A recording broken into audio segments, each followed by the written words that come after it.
In 1955, the CIA paid the rent on an ordinary-looking apartment in San Francisco's Telegraph Hill neighborhood. The walls were painted, the furniture was new. There was a bed, a bathroom, a small kitchen. But behind the bathroom mirror was something else entirely. An observation post, recording equipment, a CIA officer sitting in the dark with a notepad and a glass of gin. The women who worked there thought they were being paid by a generous client. The men who visited thought they were paying for sex. Neither group knew they were test subjects in one of the most invasive drug experiments ever conducted by the United States government. Operation Midnight Climax, a program where CIA agents ran actual brothels, dosed unwitting civilians with LSD, and watched what happened through two-way mirrors. And this wasn't some rogue operation. This was approved, funded, deliberately hidden from oversight for nearly 2 decades. This is the story of how the CIA turned sex workers into intelligence assets, American citizens into guinea pigs, and a San Francisco apartment into a laboratory for testing the limits of human consciousness and control. Let's start with why this existed at all. In 1953, the CIA was terrified. Reports were coming out of Korea about American POWs who'd been captured, held by the Chinese, and returned home saying things that didn't make sense. Praising communism, confessing to war crimes they didn't commit, speaking like their minds had been reprogrammed. The agency became obsessed with a single question. Had the Soviets or Chinese developed a way to control human behavior?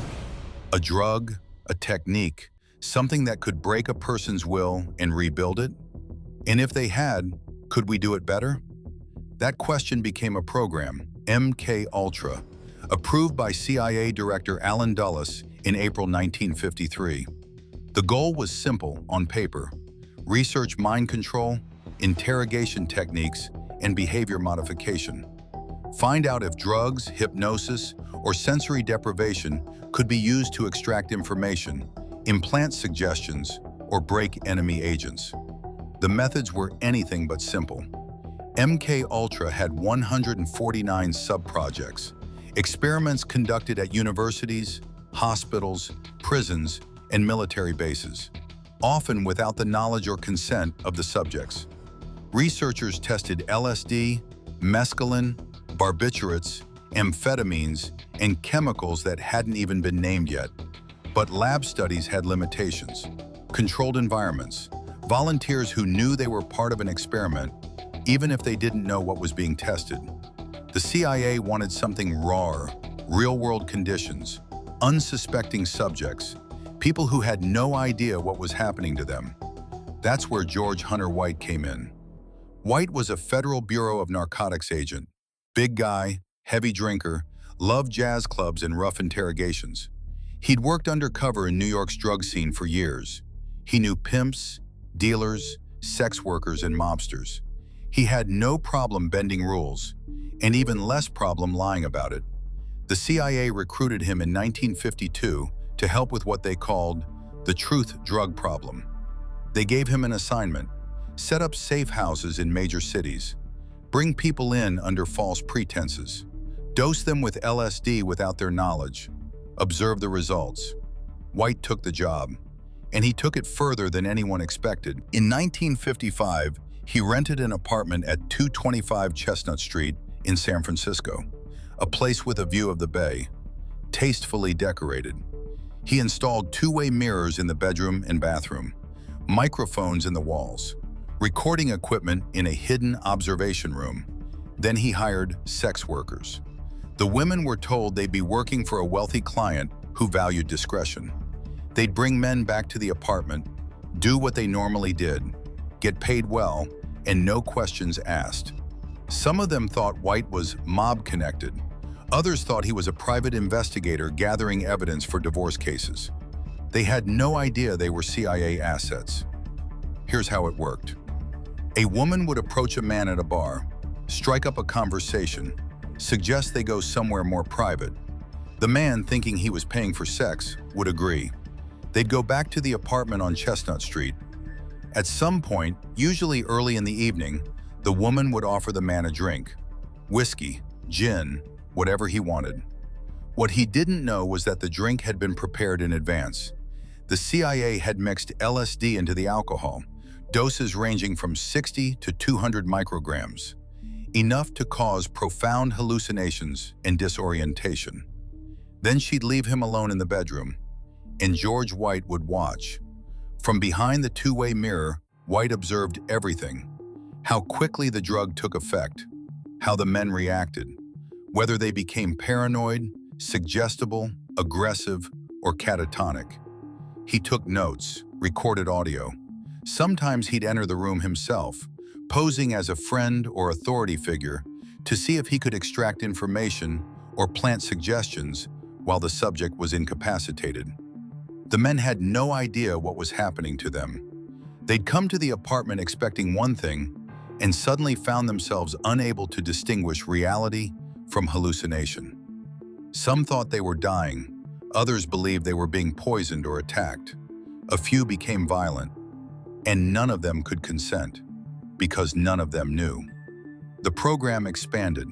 White opened a second safe house in New York's Greenwich Village, then another in San Francisco in Marin County. The CIA funded the operations through front organizations and shell accounts. They paid the rent, they paid the women, they paid for the LSD, which was being synthesized by Eli Lilly and Company under contract. Other agents joined the program. They'd bring subjects to the safe houses under different pretenses. Sometimes the targets were foreign diplomats. Sometimes they were suspected double agents. Sometimes they were just random civilians that White or his colleagues picked up at bars because they wanted more data. White himself became increasingly reckless. He'd dose people at parties. He'd spike drinks at his own social gatherings just to see what would happen. In letters to his CIA handlers, he bragged about his experiments. He called the safe houses pleasure pads.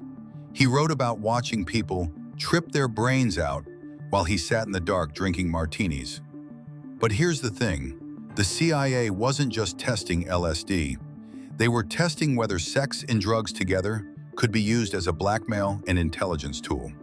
Could you dose someone, film them in a compromising situation, and use that leverage to turn them into an asset? The safe houses became laboratories for kompromat. That's the Russian term. Compromising material.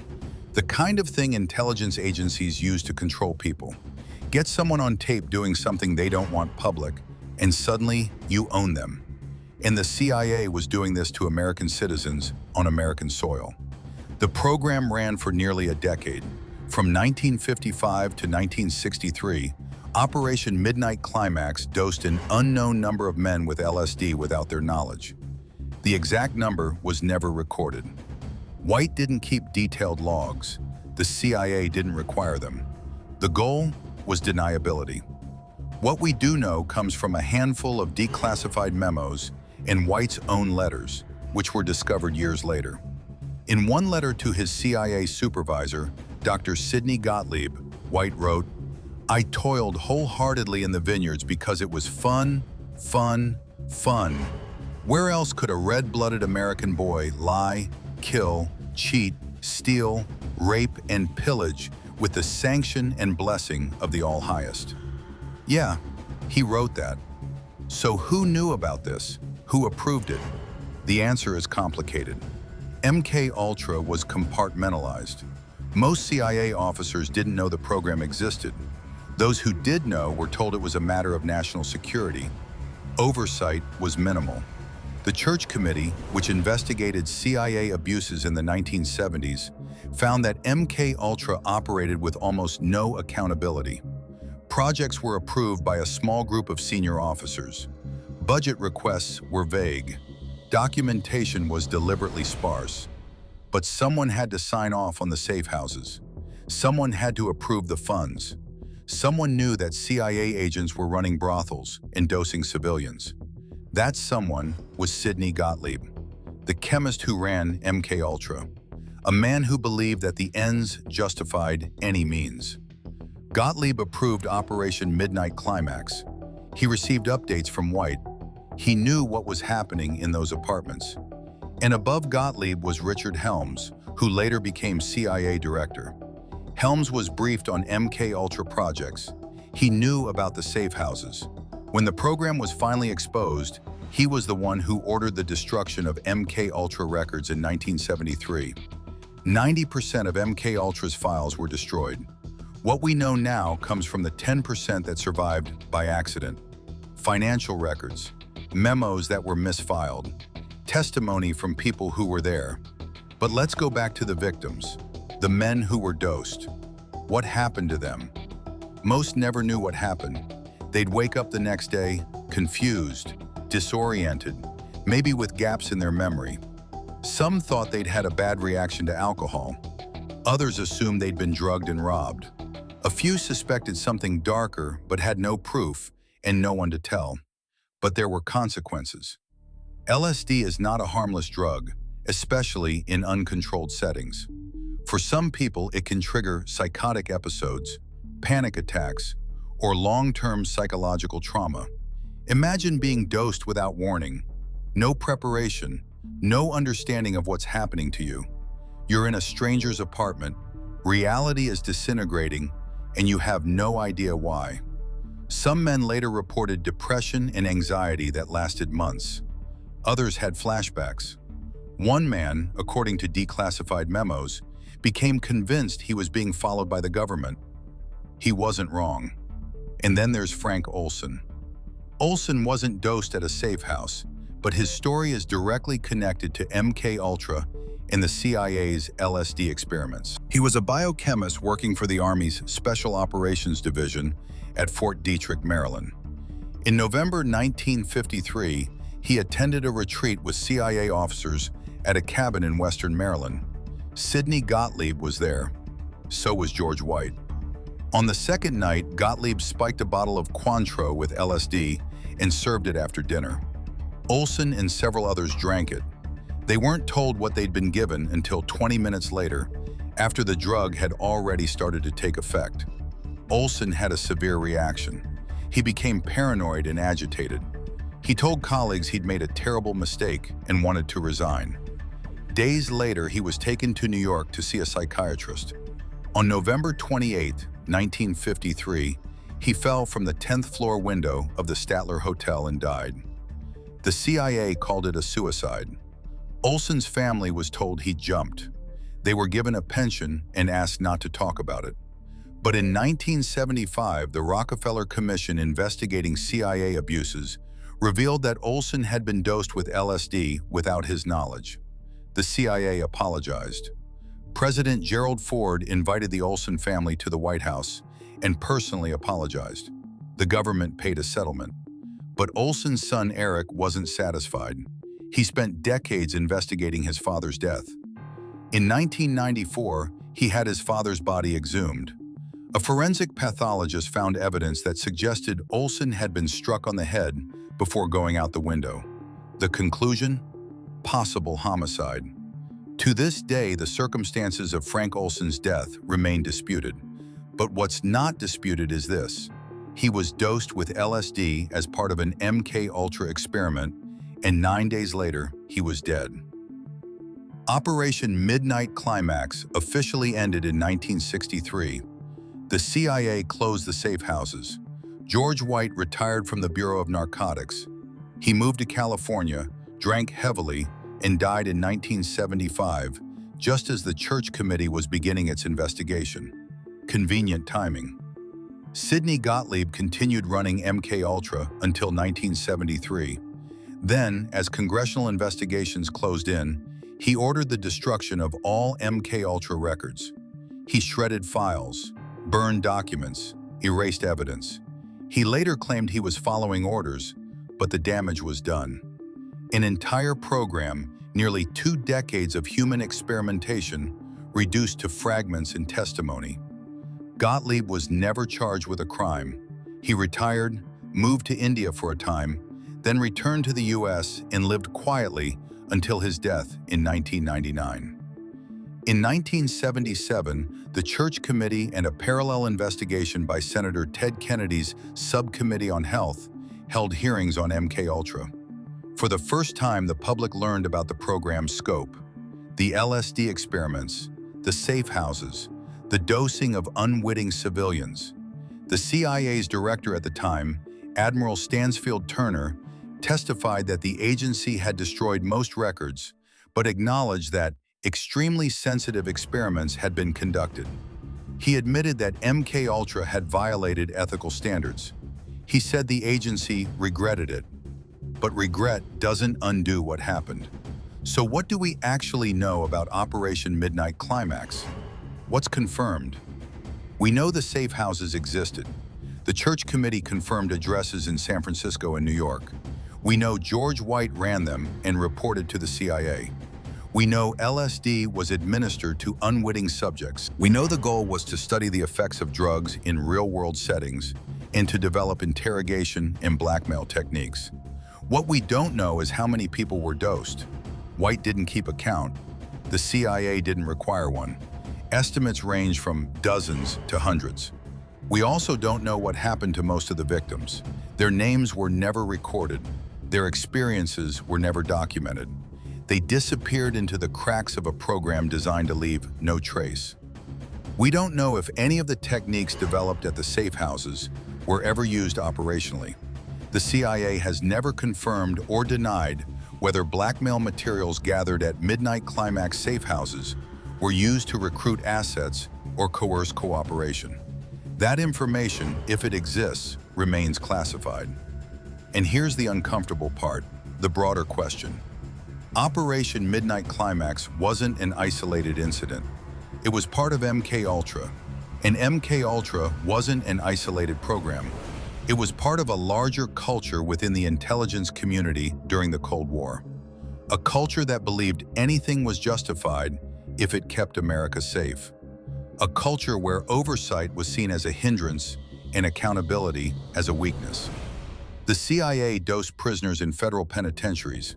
They funded experiments at universities where students were given LSD without informed consent. They tested drugs on mental patients, soldiers, and hospital patients. MKUltra had 149 sub-projects, and we only know details about a fraction of them because most of the records were destroyed. How many people were harmed? How many lives were derailed by experiments they never knew they were part of? We'll never have a full accounting. The evidence was deliberately erased. But we do have something: testimony, declassified memos, survivors who came forward, journalists who investigated, families who demanded answers. And we have a lesson: that secrecy enables abuse, that national security can be used to justify almost anything, that without transparency and oversight, even democratic governments can do monstrous things.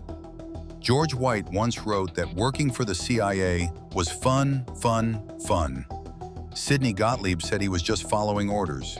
Richard Helms destroyed the evidence. And the men who were dosed at 225 Chestnut Street, most of them never knew what happened. They went on with their lives carrying trauma they couldn't explain, effects they couldn't name, questions they couldn't answer. The building still stands. It's been renovated. The two-way mirrors are gone. The observation room is now just another bedroom. If you walk past it today, you'd never know what happened there. But it did happen. And the fact that it could happen, that it was approved, funded, and hidden for decades, tells you something important about what governments are capable of when no one's watching. Operation Midnight Climax ended in 1963. MKUltra was shut down in 1973. The Church Committee exposed it in 1977. Reforms were made, oversight was increased. The CIA's Office of Inspector General was strengthened. New rules were put in place to prevent this from happening again. But here's the question nobody wants to ask. How much do we still not know? MKUltra had 149 sub-projects. We have detailed information on maybe 30 of them. The rest are fragments, references in memos, budget line items with no description. Richard Helms ordered the destruction of records in 1973. What we know now is what survived by accident. So when people say, the government would never do that, or That's just a conspiracy theory. Remember this. Operation Midnight Climax was real. It was approved at the highest levels. It ran for years, and we only found out about it because someone forgot to shred the right files. The safe houses are closed. The program is over. But the precedent remains, and the questions remain. How many other programs are running right now that we don't know about? How many will we learn about in 30 years when the files are declassified? How many will we never learn about because the evidence was destroyed? We can't answer those questions, but we can remember. We can ask. We can demand transparency. We can push back when national security is used to justify secrecy without accountability. Because Operation Midnight Climax didn't just happen in the past. It's a warning about the present, about what's possible, about what's been done, and about what might still be happening behind closed doors. If this story disturbed you, good. It should. The truth is often uncomfortable, but it's necessary. If you want to learn more about MK Ultra and other Cold War-era CIA programs, check out the Church Committee reports, which are publicly available. They're dense, heavily redacted, but they're the closest thing we have to an official record.